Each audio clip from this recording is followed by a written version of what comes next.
नमस्कार दोस्तों, मेरा नाम परमजीत और आपका रीड टुगेदर रीड चैनल पे स्वागत करता हूं। आज मैंने हिंदी वेब सीरीज ग्रहण देखी, जो कि हिंदी के मशहूर लेखक सत्या व्यास के नावल 84 के ऊपर आधारित है। अगर आपने ये किताब नहीं पढ़ी तो अगर आप इसकी समीक्षा देखना चाहते हो तो आई बटन पे क्लिक करके आप इसकी समीक्षा देख सकते हो। और इस वीडियो में हम बात करेंगे ग्रहण वेब सीरीज के प्लॉट के बारे में, डायलॉग या उनकी एक्टिंग के बारे में, और साथ में ही क्योंकि मैंने ये नॉवल भी पढ़ा हुआ है जिसपे वो बनी हुई है वेब सीरीज, तो इन दोनों का डिफरेंस भी पता करेंगे कि किताब में क्या था और वेब सीरीज में उसको कितना कैच किया है। वेब सीरीज के प्लॉट की बात करें तो जब 31 अक्टूबर को इंदिरा गांधी की हत्या की गई तो उनके बाद जो दंगे हुए हैं उनका मुख्य कारण था कि राजनीतिक लोग अपना फायदा लेना चाहते थे। तो जिनमें से बोकारो शहर भी एक था, और बोकारो शहर में जितने भी सिख परिवार रहते थे वो इस दरिंदगी का शिकार हुए। तो इस दरिंदगी को करवाने वाले दोषियों को सजा दिलाने के लिए कई बार जांच पड़ताल हो चुकी है, लेकिन अभी तक कुछ नहीं निकलता। तो 2016 में दोबारा फिर एक एसआईटी बनती है तो जो इन दोषियों को सजा देती है। तो इसी एंगल से सारी स्टोरी चलती है। कभी ये 1984 में पहुंच जाती है, कभी 2016 में। तो ये पैरेलल साथ में चलती रहती है कि 84 में क्या हुआ था और 2016 की जांच है वो कैसे चल रही है। अब बात करते हैं वेब सीरीज में एक्टिंग की। तो जितने भी एक्टर हैं सभी ने शानदार अभिनय किया है इस वेब सीरीज में। तो सबसे पहले बात करते हैं जोया हुसैन की, जिन्होंने इस वेब सीरीज में एसपी अमृता का रोल निभाया है। वह 2016 में जो जांच चल रही है 1984 के दंगों की, तो उनमें मुख्य भूमिका में नजर आ रहे हैं। तो उनको जांच में पता चलता है कि उनका पिता भी उन दंगों में शामिल था। तो उसके कारण उसके दिमाग में जो कन्फ्यूजन चल रही है वो फेस एक्सप्रेशन में साफ झलकता है। तो उनकी एक्टिंग शानदार है। और साथ में ही जो उनके पिता का रोल निभाया है वो एक्टर पवन मल्होत्रा ने एज गुरसेवक निभाया है। तो वो दंगों में शामिल होता है, उनको पूरे सच का पता होता है। इस वेब सीरीज में उनके डायलॉग बहुत कम हैं, बट जो उनके फेस एक्सप्रेशन है वो बाकमाल के हैं, वो सारा ही जवाब दे देते हैं। तो उनकी एक्टिंग भी मुझे बहुत ज़्यादा अच्छी लगी। गुरसेवक को 1984 के दंगों में शामिल होते हैं, और जो 1984 का गुरसेवक दिखाया है वो उनका जंगल रोल निभाया है अंशुमन पुष्कर ने। वेब सीरीज में उसका नाम है ऋषि रंजन। ऋषि रंजन की एक्टिंग लाजवाब है। उनका स्टाइल, उनकी ड्रेसिंग, उनकी आवाज़ बहुत ही कमाल की है।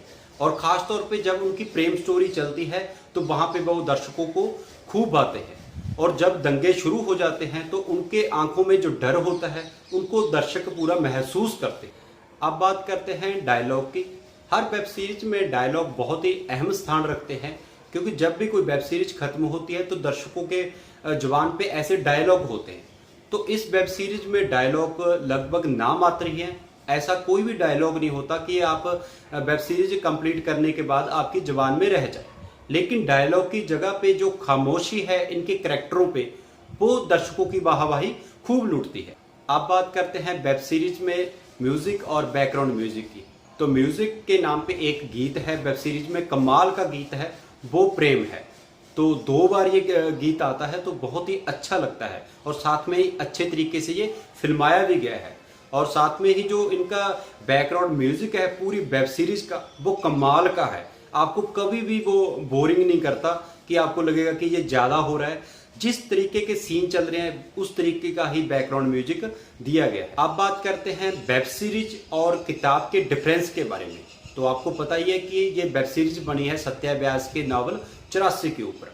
तो 84 नावल में लेखक ने प्रेम स्टोरी के साथ साथ जो दंगे का दृश्य होता है कि कैसे हुए थे, कितने भयानक थे, उस चीज़ पे लेखक ने फोकस किया है, जिसको जब पाठक पढ़ता है तो उसको महसूस होता है, उसको लगता है कि वो आंखों के सामने इन दंगों को देख रहा होता है।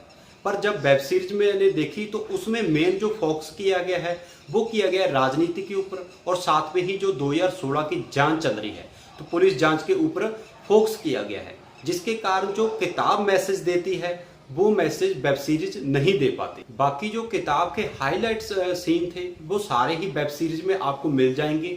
जैसे कि जो ऋषि रंजन स्टार्टिंग में होता है, गुंडा टच है, तो वो चीज़ उसको दिखाई गई है। और साथ में ही ऋषि रंजन को ऐसा भी दिखाया गया है कि वो हर एक काम कर सकता है। तो ये चीज़ किताब में थी और उनकी जो प्रेम स्टोरी है वो भी 80% वैसे ही दिखाई है, और जो दंगे थे वो भी थोड़े वैसे ही दिखाए हैं। तो जो मेन सीन किताब में थे आपको जो याद रहते हैं किताब पढ़ने के बाद, वो लगभग आपको सारे ही इस वेब सीरीज में मिल जाएंगे। जैसे कि आपको एक दो और सीन बता देता हूं कि जब वो पेपर दिलाने जाता है ऋषि रंजन अपनी प्रेम का मन्नू को, और वो गाड़ी छूट जाती है, तो ऐसे दृश्य आपको वेब सीरीज में मिलेंगे, लेकिन वो किताब वाला प्रभाव नहीं छोड़ पाते। जिन्होंने सत्या व्यास की 84 किताब नहीं पढ़ी है उनके लिए ये वेब सीरीज कमाल की है, पर जिन्होंने ये किताब पहले रीड की हुई है तो उनको थोड़ी सी ये निराश कर सकती है, क्योंकि उनका जो मेन फोकस अलग था बुक में, और वेब सीरीज में थोड़ा सा इसको अलग एंगल से दिया गया है। अगर मैं इस वेब सीरीज को सिर्फ वेब सीरीज के एंगल से देखूं, यानी कि इनको किताब के डिफरेंस के ऊपर ना तोलूं, तो इसमें सिर्फ मुझे एक ही कमी नजर आई कि इसमें कुछ सीन है उनको बहुत ही ज्यादा बढ़ाया गया है। अगर कोई पात्र है वो स्टेयर चढ़ रहा है तो वो स्टेयर चढ़ के पूरा दिखाते हैं, अगर कोई कैरेक्टर को सोच रहा है तो उसको भी 20 सेकंड तक दिखाते रहते हैं, जिसको देखने वाले को ऐसा लगेगा कि 2 मिनट में कोई और काम कर लूं फिर मैं अगला सीन देख लूंगा।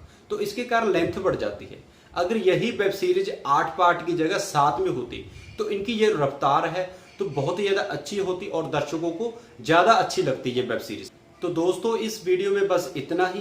अगर आपको मेरा काम पसंद आया हो तो जरूर अप्रिशिएट करना और साथ में ही सजेशन देना। अगर आप किताबों के अलावा कुछ वेब सीरीज या कुछ फिल्मों की समीक्षा चाहते हो तो मैं उस तरीके से कर सकता हूं। नहीं, अपना जो मेन काम है वो है बुक्स पढ़ना, बुक्स का आपको सजेशन देना, तो वो तो चलता ही रहेगा, क्योंकि वैसे भी मुझे फिल्मों और वेब सीरीज से ज्यादा बुक्स पढ़ना पसंद है, क्योंकि जो चीज बुक्स में होती है वो चीज फिल्मों या वेब सीरीज में नहीं होती।